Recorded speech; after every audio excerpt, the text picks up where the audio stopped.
Good afternoon, everybody. How you doing? And welcome to ADF's webinar on our Introduction to Digital Evidence Investigator. Thank you for joining, taking the time out in your day to come listen to my dulcet tones as I speak about our product. A couple of housekeeping issues here. We do have some handouts in our handout pane you'd be able to download and take a look at. There's a chat pane that you'll be able to ask your questions, which we will take care of at the end. And with that, I believe we are going to get started. So, introductions first. I'm Richard Frawley. I'm the Digital Forensic Specialist here at ADF Solutions. My email is rfrawley@adfsolutions.com. I've been with ADF for 2 years now. I came on board for our switch from version 3 to version 4, which was a major interface change and product change. Prior to that, I spent 22 years in law enforcement, 17 of those years as a forensic examiner and investigator with the Milford Police Department up in Connecticut. So now I'm here. I've probably met some of you, seen some of you, talked to some of you on the phone. So again, welcome. And let's just get into a brief introduction of ADF and who we are. So ADF has been around since about 2006. At the beginning, we were a triage company. We had a couple of earlier products, our triage lab, triage live, triage ID. As we moved along, we started doing, still doing on-scene triage work out in the field, intelligence gathering, but also moved into being able to use it in the lab. And in the last few years, that's where we've spent our time putting together this product that you're going to see today. With well over 10,000 users now, being able to do a triage, on-scene investigations, and in the lab scans of computers and devices. And coming soon, we will be able to do logical iOS and Android devices. Just an example of some of our clients around, that's our little brag sheet. A couple of ways you could use Digital Evidence Investigator and our tools. So you have your drive images, your EO1s, your DDs. You have some external drives that you get in evidence, SD cards, USB drives, CDs, so on and so forth. So in your lab, minus the EO1s or DDs, you would connect through a right blocker. And then you'd be able to scan this evidence looking for what you want. So in the lab, all the evidence that you're bringing in, looking at, if you have a backlog and you want to get through it, this is where that's going to be done. The second way to use the tool is we prepare a USB drive, USB device, to be used two ways. We call it the collection key. So you'd prepare the collection key, you'd be able to take it out into the field to do a boot scan. So you have a computer on scene or in your lab, maybe it's a closed architecture computer, you want to get into and see what's on it, you'd be able to boot to the USB device, scan that computer. And the other way to do it is if you're going on scene or you're in your lab and the computer is up and running and you want to get a profile of that computer, scan it, get your evidence off it, you'd be able to do a live scan. So 3 different ways there to use it. Our tool is very comprehensive in the way that we go from fast triage, that low-hanging fruit, all the way up to a thorough everything from everywhere, just below a deep dive investigation. We are not going into unallocated space other than to collect pictures. And that would be geared towards our indecent pictures of children or child exploitation cases where you don't want a victim left on the shelf. So talking about fast triage, just a quick picture. You have a 2 terabyte drive. You're looking for pictures, videos, documents related to user activity. You want to process this. You want to recover a lot of your artifacts that you need in every case. you'd be able to set up a scan, do that scan, so that 2 terabyte drive, you could process that in 5 minutes and have a pretty good profile and low-hanging fruit of what you were specifically looking for in that computer. All the way up to a thorough investigation where you're looking for that everything from everywhere.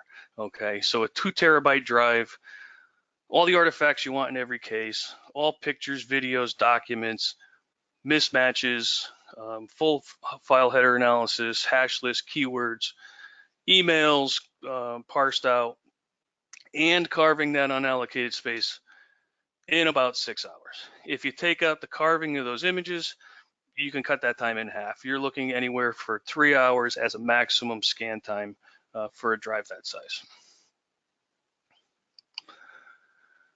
ADF has some flexible licensing.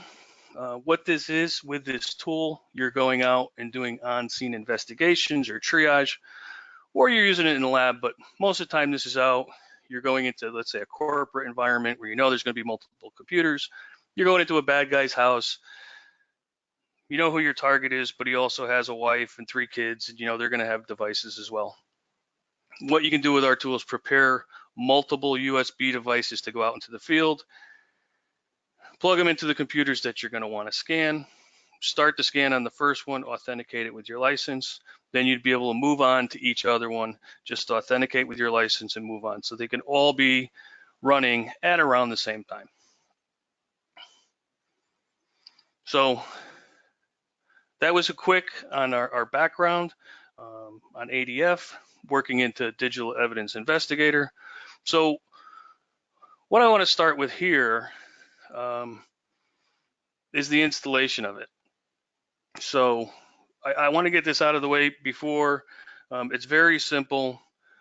When you install Digital Evidence Investigator, it requires that the Windows Assessment and Deployment Kit be installed as well.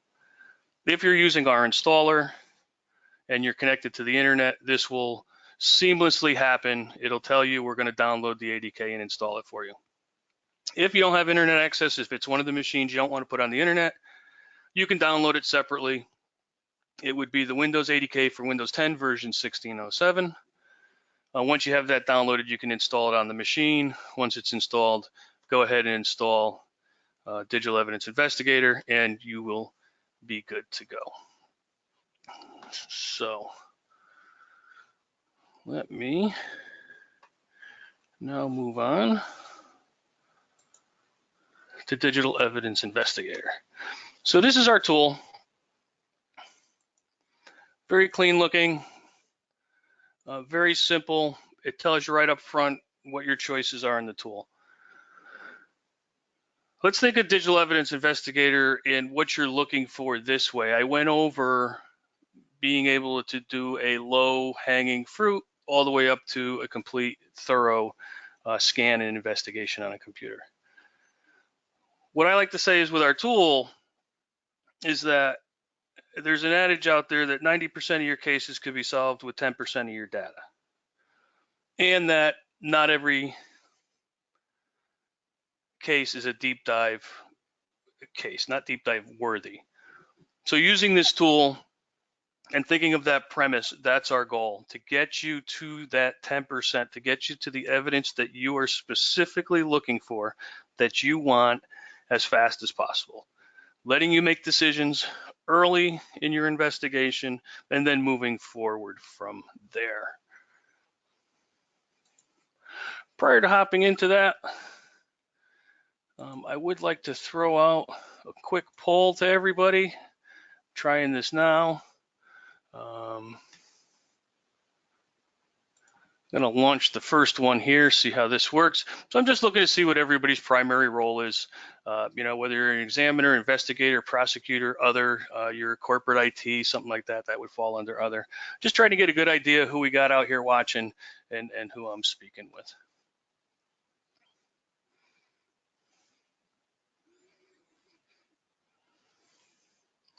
So today is the introduction to DEI.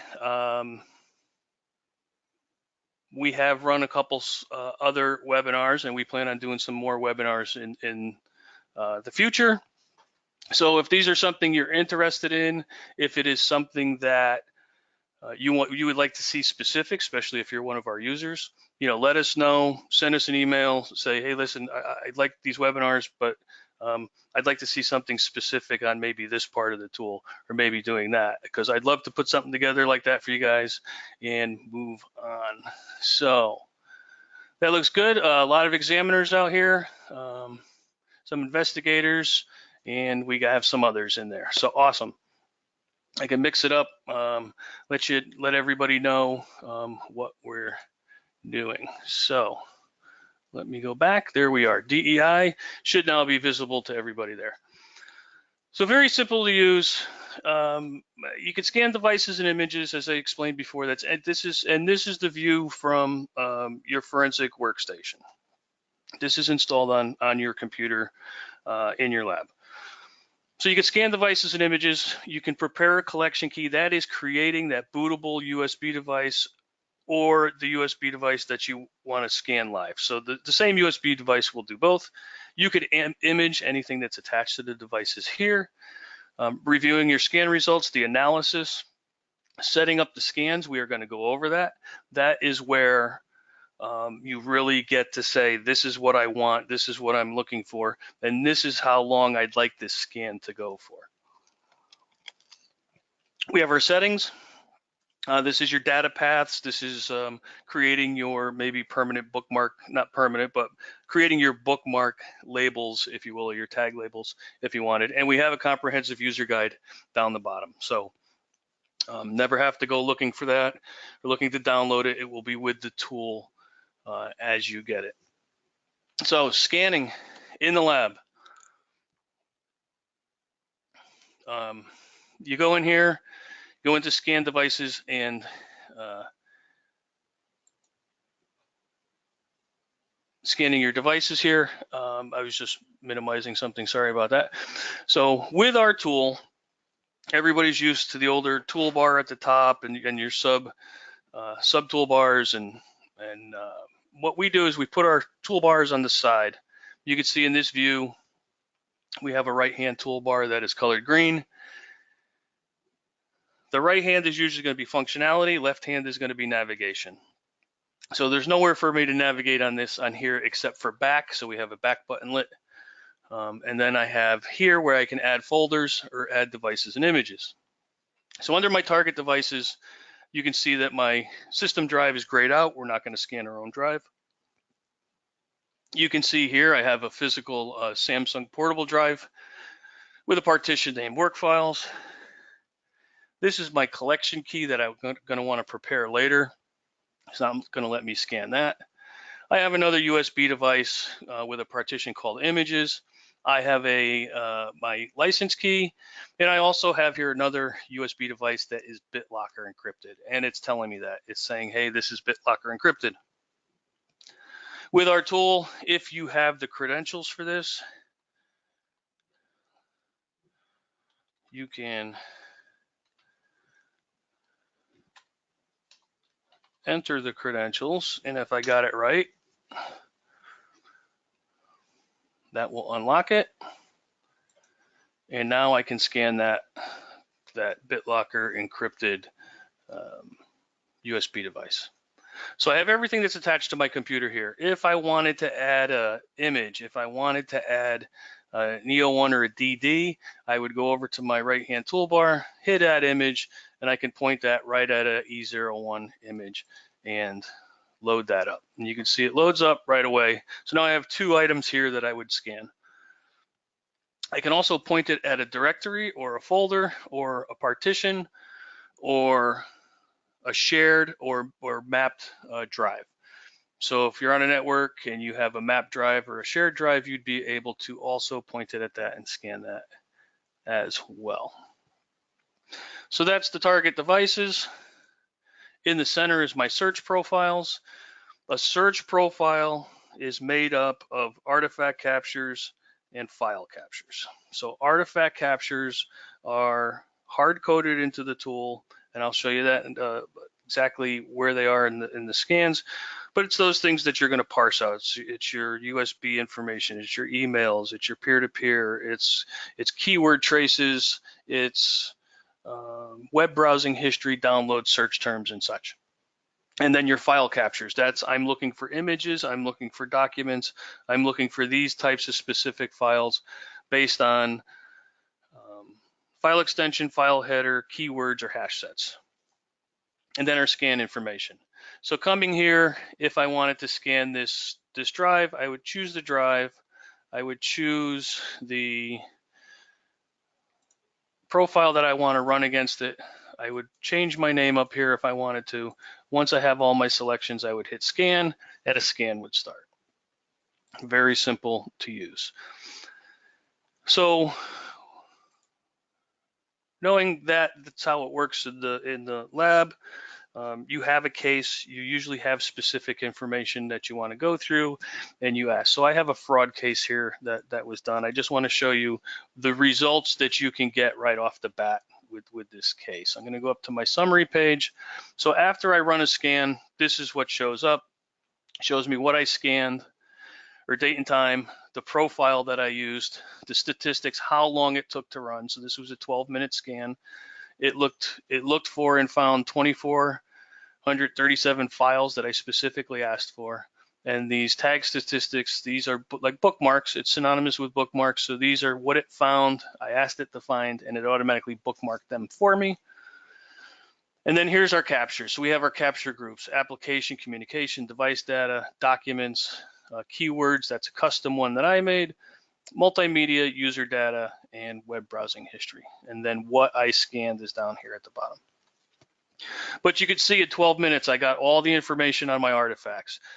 I pulled out some emails, some Skype messages, some contacts, my USB history, device information, operating system information, my web browsing download search terms, my user accounts, user logins, recent files. And then it went through and it looked for the pictures that I was looking for and the videos that I was looking for, as well as office documents. So putting this scan together, saying this is what I want, this is where I want it from, and running it, you can see within 12 minutes, I'm ready to go with my case. Another feature we have of our tool is what's called reference files. So what that does is if I collect a file that I asked for, or if the tool collects a file that I specifically asked for, what it'll do is it will look for where it came from. If it came from a peer-to-peer, a message, an email, a download, or if it had some type of recent file entry, such as a link file or an MRU or a jump list. So you can see I come in here and here's my referenced items. I can see that this came through downloads. I can see that this picture, not exactly sure where it came through, but I can see that this file has been opened. So if this was something that was important to me, I can see that there was user interaction with this folder. With this referenced files, it also lets me go to a comprehensive timeline here. It links to the last written or file created date, and it could also take me to the path. So if that path was, the picture was important to me and I want to see what else was in that path, I can take it right to there and see what else is in that directory. So those are kind of the results you can get right off the bat. This was a intermediate scan. So with that being said, let me back up now and go back to the beginning here. So what I've done was I've shown you where you could do some devices and images. I've showed you that you can image. I've reviewed results, kind of basic, just to show you what you can get. But this is where we're going to do some setting up of scans. And before that,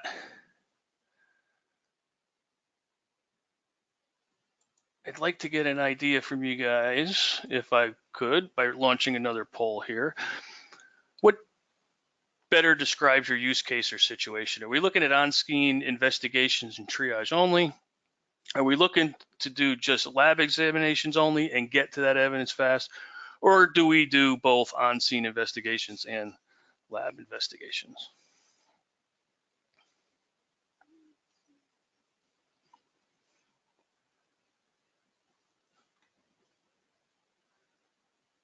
All right, good.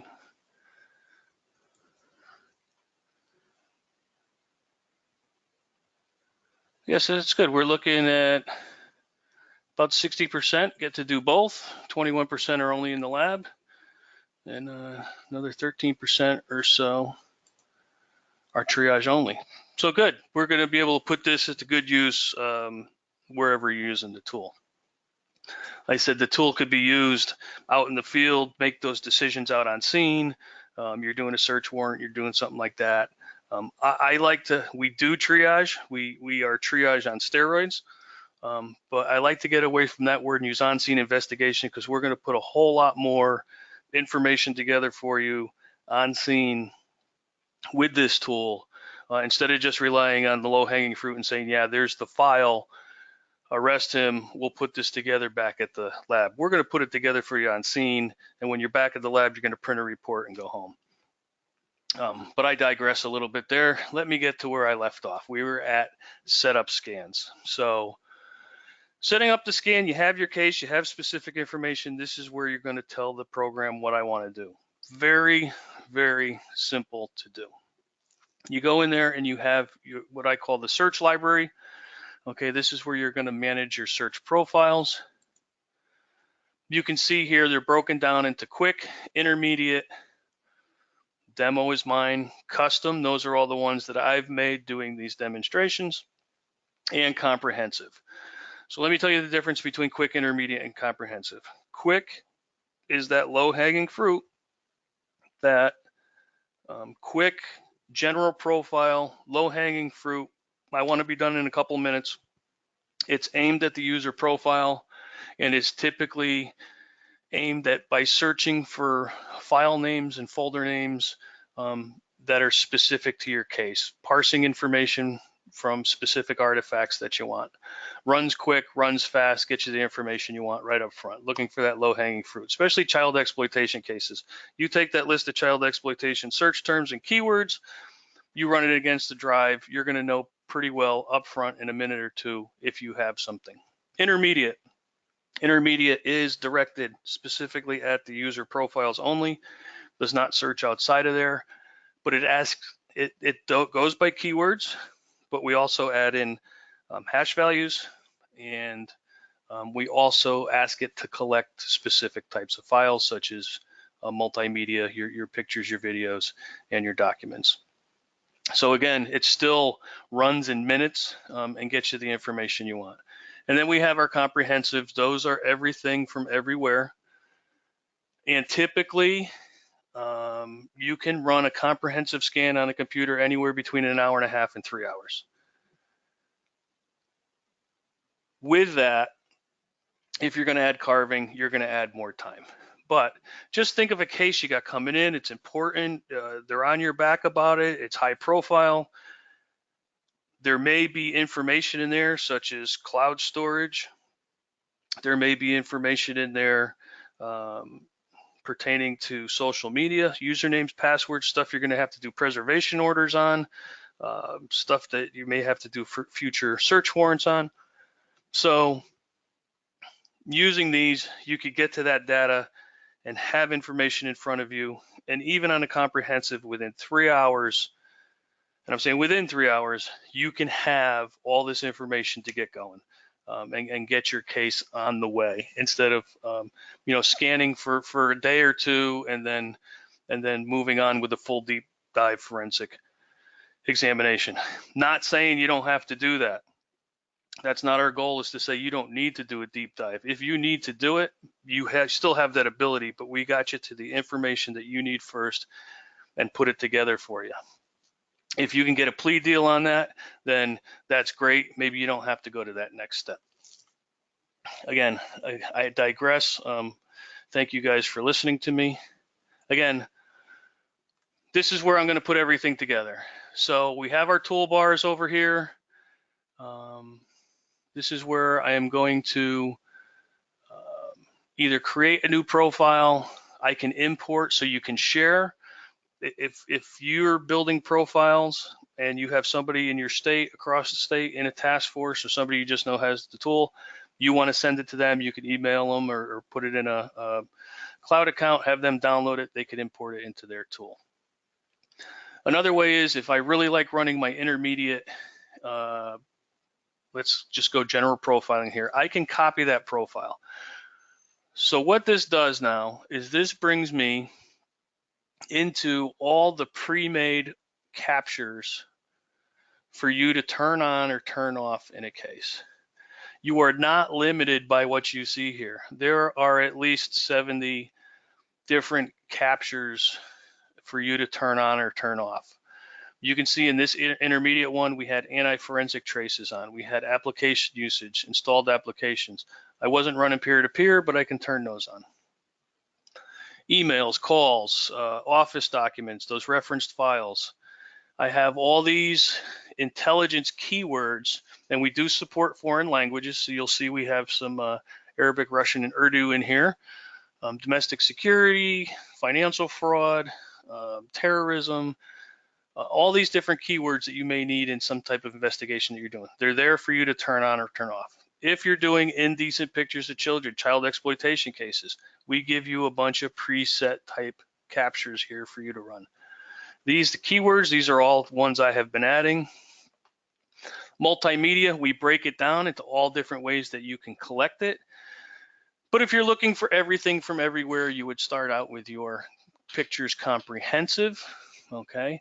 But if I was looking to target it, I could just select pictures in the user profile. And I'll get into some settings on that in a couple of minutes. But again, you can see I can turn this stuff on or off. And one of the ones in here, it's the only one we have that only runs on a live collection, so the computer has to be up and running. We do have this saved credentials. So that will pull out username and password on a live machine from Opera, Chrome, Firefox, Explorer, and Edge. And Safari. So we do cover 6 of those. You'll see here in our icons, the ones with the icons are the artifact captures. Those are the ones that are hard-coded. They can't be edited or copied, but they can be used. And you'll see for user logins, we support Windows and OS X, or Apple Mac operating system. Where do we do that? Do we run live on it? No, we don't. Can we boot a Mac? Yes, we can. We can boot a Mac right now up until the APFS Apple file system. Implementation is coming within the next month or so. It's in our next release. We just wanted to wait till we got the research right and it was going to be correct and not give anybody half of the research. So if it's not APFS, we'll be able to boot it, scan it, and get you the information. If it is APFS, we will have support for that coming up. So again, I'm in Customize. I selected this. I want everything that's here, but I want to add my own flavor to this, my own uniqueness to my case. I have some keywords and hash sets. So over on the toolbar, again, I have some new captures I can run. I can create. This is where you get to go and be unique in your case. If you were working a case, let's say it's a financial fraud and you want to go in, you have to go to a lawyer's office or you have a lawyer's computer and your job is to just get the QuickBook files off of that. You can go to here. This is just a suggestion, or this is just an example of one way you can use this, but you can go in and collect the files. So once you're in collecting the files, you can see all the different types of files that we support. And I know I'm looking for QuickBooks. It's a database file, so I can go to database file, look in there and see all the different types of database files that we collect. I can select the QuickBooks, okay? If there was another type of file that I wanted to collect that we do not support, you can add it here. So if you have a new file type, something that's proprietary that you came across, you want to add the file extension and or the file signature, the file header, you would be able to add that as well. So I select my QuickBooks, I hit OK. I have some options. I can say, hey, I only want to detect if they're on there. I'm just doing a scan to see if this computer moves forward in my line, or you leave that and we'll collect it. Fast identification, what's that mean? It means it's going to look at the file extension. If it finds the file extension for those two files, it will collect it. We can also do a thorough. This is going to slow down your scan. So what this is going to do is a full file header analysis on every file on the computer to make sure you're not missing any QuickBooks file, something that may have had the extension changed or no extension at all. The center choice, thorough identification for files without extensions, what that does is it does a fast identification by file extension, and then if it doesn't have a file extension, it does a header analysis. So it kind of speeds up your search. So you see where I'm going here with being able to get granular and really focus on what you're looking for. So I'm looking for the database files. I'm going to do a thorough identification only for those that don't have file extensions. And then here again, where on the file system do I want to look? Do I want to do the entire file system, or do I want to target a specific area? Knowing that most of my QuickBooks are going to be in the user area, I can go in, select the user profile area of the computer, and target that. I can also look for deleted. Again, we're not carving at this point. It's just anything that has an entry in the MFT, in the recycle bin, or is orphaned. Those are the deleted files we're going to collect. And then you have an option to carve pictures here. So it'd be that simple to set up a scan to go in and collect that. Another way to do it is from a specific location. Let's say I know that everything is in a specific location on a computer. I can say I want to collect all files. It doesn't matter. I just want all the files by identification in a specific location, which would be, let's say I was looking for I'm going to find it here. It hides on me all the time. Right here, mobile sync backup. So I'm looking for any mobile sync backups that are on this computer. I want to collect them and get it off the computer. So I selected that specific location, and I'm going to collect all files from there. That's simple. That's two of the easiest ways to use that feature for customizing. Searching for keywords. So I know my case is unique. I have some unique keywords that I want to add. Things that aren't going to give me a false positive, things that are going to get me to that 10% that I'm looking for. Get me down from 100% of the data on the computer to that 10% that I'm looking for. So I could put in my unique keywords. I can type them in, or I could bring in my own lists. So most of us have keyword lists that we like. Again, I go over to my toolbar. I can import a CSV or text file. Very simple. I go in, I would point it at it and hit open. It would bring in my keywords and list them out for me. So what did I just do? I just brought in a keyword list, and it's regular expression. So we do support regular expression or just a regular keyword that you're going to want to run substring, but not at the same time. So we would need two captures to do the two different types of keyword searches. They're still going to run, just not at exactly the same time. We also are able to auto bookmark or auto tag and then auto comment. Once those are entered, where do I want to run these keywords against? Remember I was saying earlier that with those child exploitation type keywords, I could run it just against file and folder names. So if I'm doing a child exploitation case and the files are done by those search terms like PTHC and Hussy Fan and all that, it's going to pick up on it really quick. Low hanging fruit right up front. You're going to see it in the first, minute of the scan. The other way to run these keywords is artifact records from other captures. So as it's parsing out all these other artifact captures that we talked about, the peer-to-peer, the USB history, the web history, web download, search terms, connection logs, user information, it's running the keywords against that. Again, seamless, fast. It's in the first couple minutes that these two get run. But you want the meat. You want to see if it's in any specific files. You would go to this third option, go inside, and this looks really familiar. This is how easy our tool is to use. You pick and choose what you want to run your keywords against. This one defaulted to documents. I could say, yeah, I want to run it against documents, but I also want to run it against text files because it was fraudulent use of credit card, and I know he's collecting credit cards in some way, and I think they're in text files, so I'm going to do that, and maybe internet files. How do I want to detect these documents, internet files, and text files? Fast identification.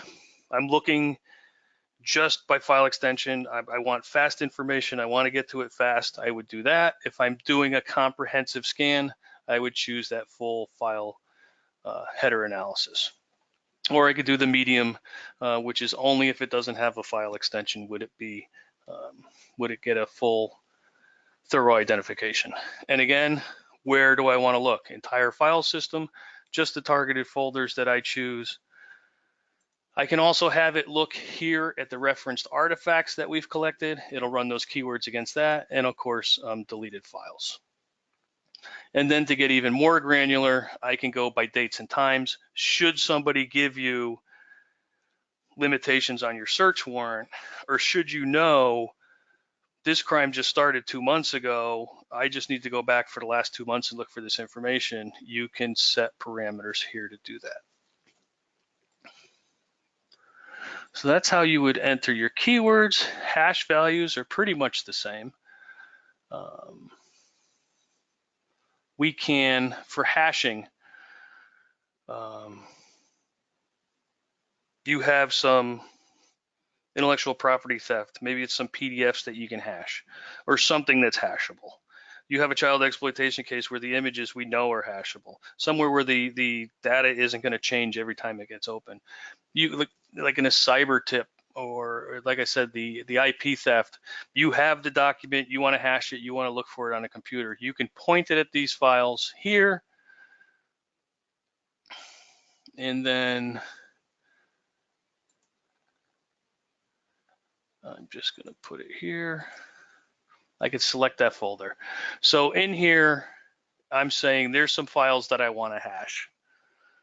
And I can say, if it finds it on this computer, I automatically want to bookmark it or tag it. So I can choose my tag level, and I could put in a comment that says, this is my important items. All right, and hit OK. So now it's computing the hashes of all the files that were in that folder that I told it to. Not only that, it's also setting it to automatically bookmark if it finds them, and it'll automatically tag them. Now, what's happening here is we're getting some errors, and I did that specifically, is that there are, I ran that against some files where it was empty and where there are also duplicates. So this will not import duplicate files or hashes for you. So it's not going to waste the time on that. Once these are entered, we're going to do the same thing as far as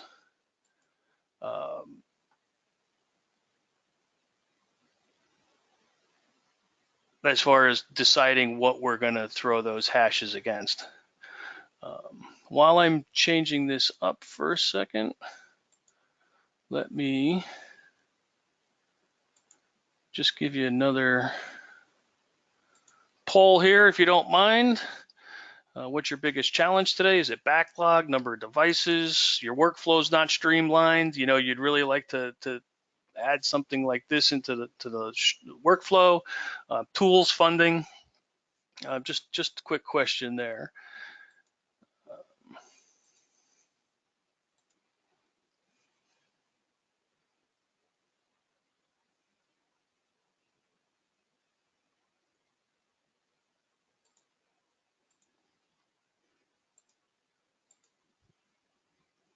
All right, let me go back out of here. All right, looking at 40% backlog, 44% number of devices, workflow not streamlined, and 31% tools and funding. So yeah, it looks like we're even across the board with all of that. And I can say, you know, when I was doing it too, it was tools and funding was tough because I was a 1.5-man lab that had a $5,000 a year budget, and that was for everything. I'm sure some of you can feel my pain out there. So you can see here is I entered those hash values. I actually pointed it at just some pictures instead of everything on the drive. So you can see it added 178 images. A couple other ways I can add hash values is I can point it at a CSV or text file. Okay, so if you have your own list that you want to bring in, you can bring those in as well. And we also support Project Vic, CADE, so the VIX data, if you're doing those types of cases, we can bring in that JSON file as well. Once I have the hash values in, I have to give it a capture group name. Remember, I went over the capture groups before, what was there. I'm going to specify this for my case and just say it's specific. And then next, here's where we're going to go and say, okay, what were those hash values? They were pictures, they were videos. I want fast identification, and I just want to target the user folder. So you can see I'm kind of speeding up here on purpose to show you that once you've done this a couple of times, you know exactly what you're looking for, how you're looking for it, and how fast you want it to be. You could zoom through. Here, one of my options is, do I want to collect these files if I find it? Yep, I want to collect it as I find it, and I hit save. That will bring me back to my original search profile here, where now there's my specific capture under the capture group hash sets. This is here to stay if I choose so. If this was specific to this case, this investigation only, and I don't want it in my tool any longer, I can delete it when I'm done. If I want to share this with somebody that has the tool, I can export it and share it with them. If I want to copy it or edit it and add some more values to it, I can edit this as well. All right, so I've added some things. Let me just go back in here. Yep, we've done collect files, we've done keywords, we've done hash sets, and we've added it to that profile. We create the profile, and it becomes part of our library here. Once you've made your search profile, you've customized it for your case, you want to go on scene or you want to run it in the lab, you would go to choice 1 or 2 here. I kind of showed you choice 1. Let me show you choice 2, preparing a collection key. This is where you're going to make that USB device bootable. You can see my search profiles come up. I could pick my custom one that I made here. It's a fraud case. But I could say, you know what, I might have other computers that I just want to do a low-hanging fruit type scan on. I can throw these on here as well. So I can put as many profiles on the key as I want. I choose which profiles I want. I choose the USB device that I'm going to prepare, and then I would hit the prepare key on the bottom. That's all it takes. What it does is it puts the bootable partition on the USB device. It formats the USB device, the user area. It puts the profiles and the tools needed in order to run it live, and then it automatically ejects it for you so you can take it out of your computer and go use it. You can see I have a list of all the USB devices that are attached to my computer. If I wanted to prepare multiple keys to go out in the field, I can select all the USB devices that I have on here to prepare. So if I put in 6 Corsair Voyagers, I can select them and it will prepare all 6 for me without having to do it one at a time. Scanning devices and images, again, I can go in and I'm just going to show you really quick here. I have this drive that has, it's named images.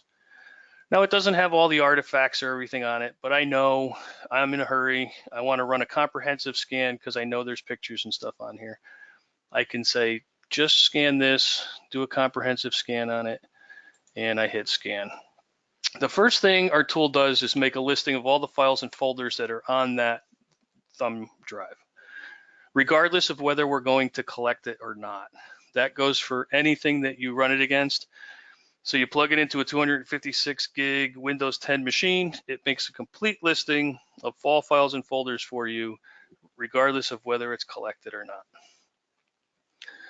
So it goes through here. You can see that there were some remote access traces keywords in there, even though it's not an operating system that's on this.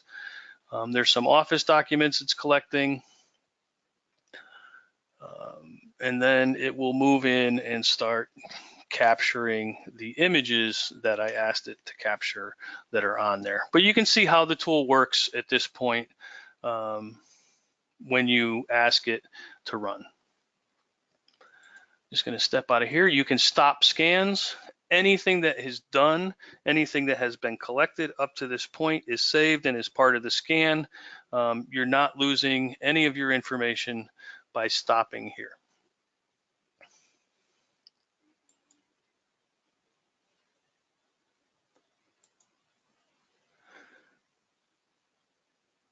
All right, one more poll before we move on. That will be my last poll of the day, I promise you.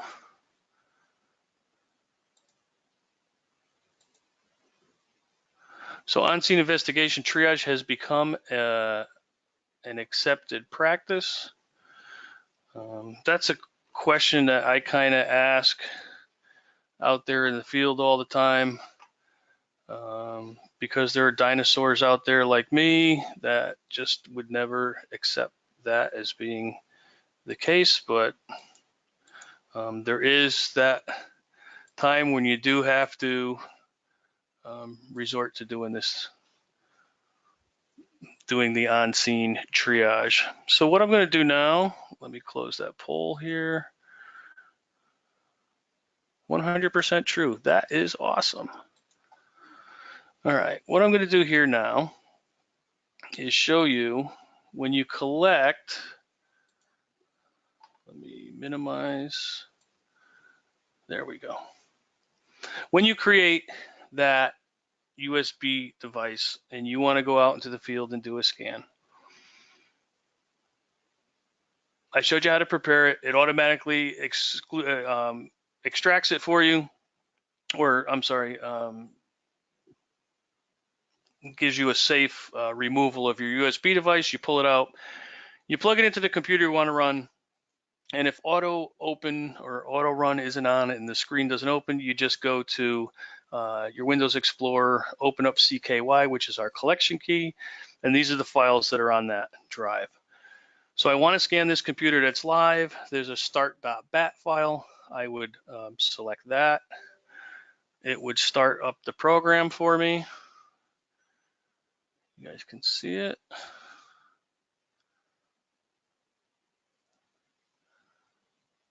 And there we go.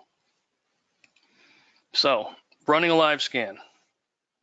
Whenever you insert a USB device into a computer, Windows makes changes. Whenever you execute a program, Windows makes changes. We all know that. We're all aware of it. It's documented in our user guide. It's there for you to help document it in your report. Nothing we can do about it. But now that it's up and running, it is running from the USB device. There are no more changes being made. ADF does not change anything on the computer.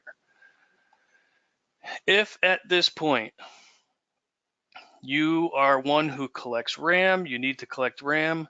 At this point, it's hit your back button, create RAM dump, and it's going to start saving the RAM for you off into the key.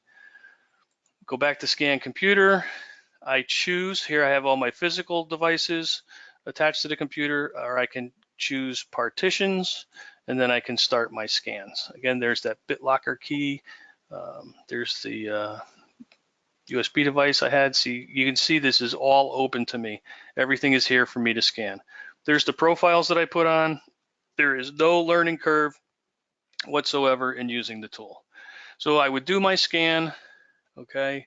Once the scan is done, it would show up here,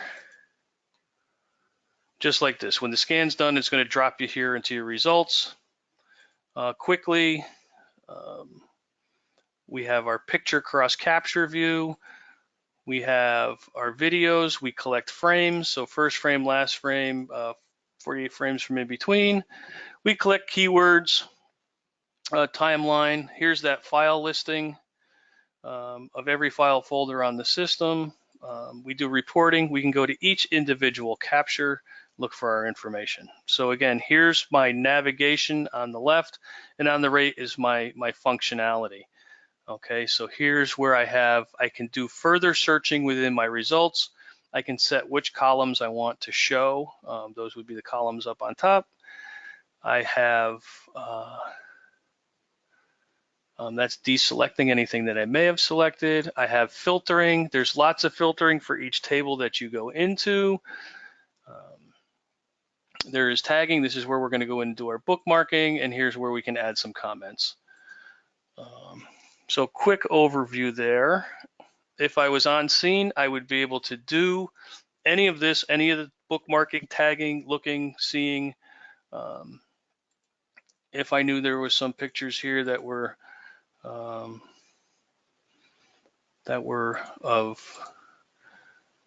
importance to me, I would be able to select those. I would be able to bookmark those.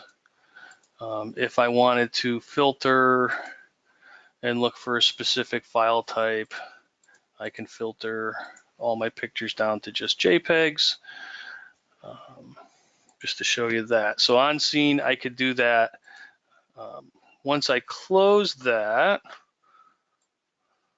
I'm going to go back into,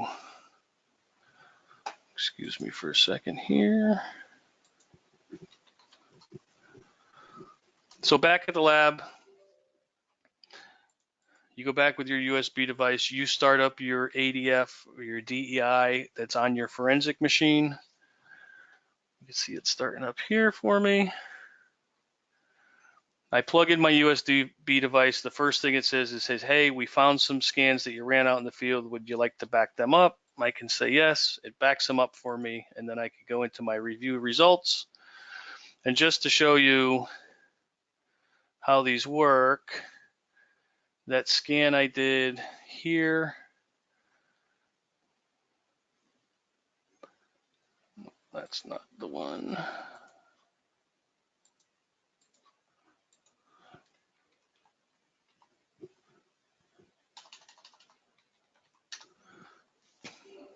Welcome to live TV.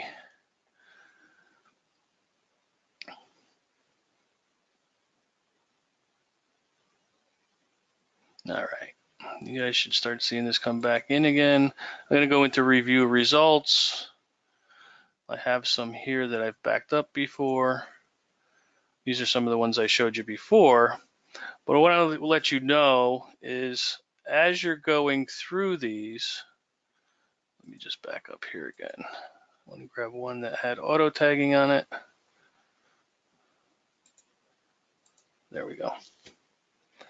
As you're doing scans out in the field, as you're doing scans out in the lab, and as you're asking that to automatically bookmark files for you, it's automatically building a report in the background. So what I mean by that is anything that's automatically bookmarked is automatically placed into your report.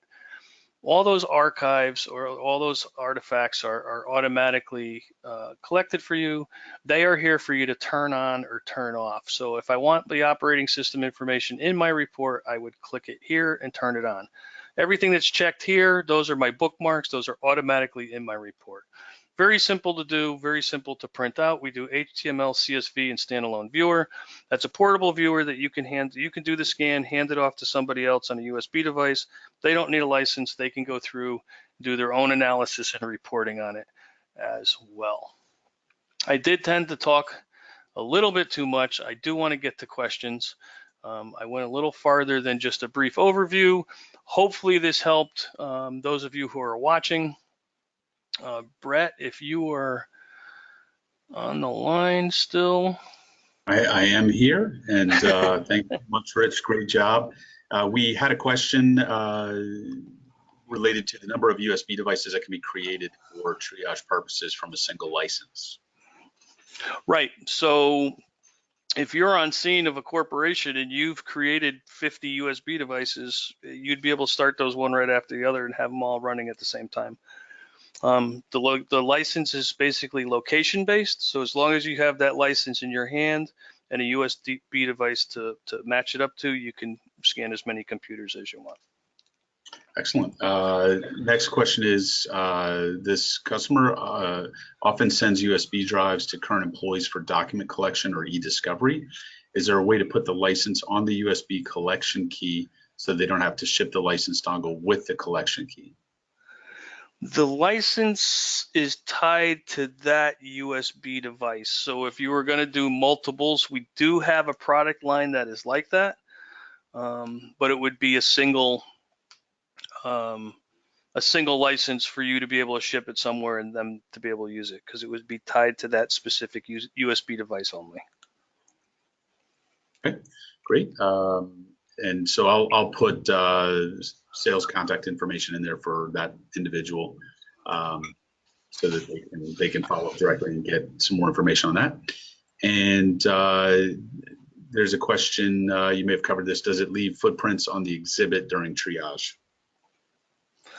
If you're not collecting RAM at the beginning, then yeah, once you use it, we are going to be using the RAM of that machine, but we are not going to be changing any information in the drive part that you're scanning. So live scan, the changes are made up front.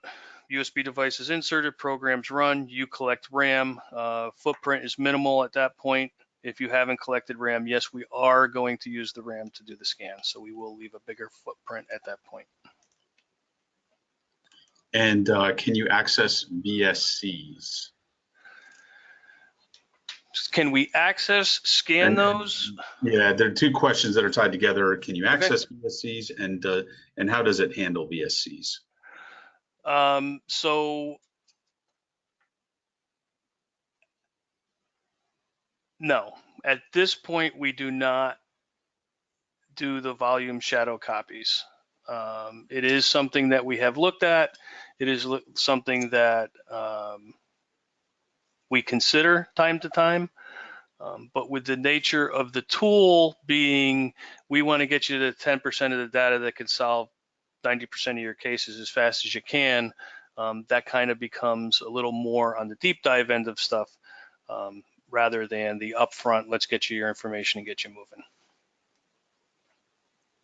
Great. That is all the questions at the moment, Rich. There's another one actually just came in. How does keyword search handle compound files like docx? Right. So I did not hit on that specifically. I glanced over that, but we do, in keywords and hash sets, you have the ability to look inside of archive files. You have the ability to look inside of documents, docx, embedded, and also parsing the ThumbsDB or any photo database files such as that. So we do get in there, we do search for those keywords. Again, that's where we get granular, where you can say, I don't want to look inside of things at this point, I just want to look at what's on the first layer, but if you do want to go in and look deeper, we can do that. All right, looks like we've got all of the questions answered. We will send out this recording to everyone, and if you have additional questions, I believe you have a final slide there with contact information, Rich. I believe I do. Let me get that up. 1 second. There we go. So we are offering a 30-day trial. You can go to tryadf.com and just request your free trial. Rich and the team will actually manage you through that. So if you have questions during the evaluation, they'll help you getting set up or answering any questions you have about custom scans, etc. So we encourage you to do that. You've got phone number and email here for Rich, as well as Nick Burton, who's our license specialist. And thank you to everyone for taking the time to attend today. Yes, thank you very much. And with those free trials and with the when you do have the product, it's 100% support. You need something, you send me an email, you give me a call, you call in on the support line, and we'll get you taken care of right away.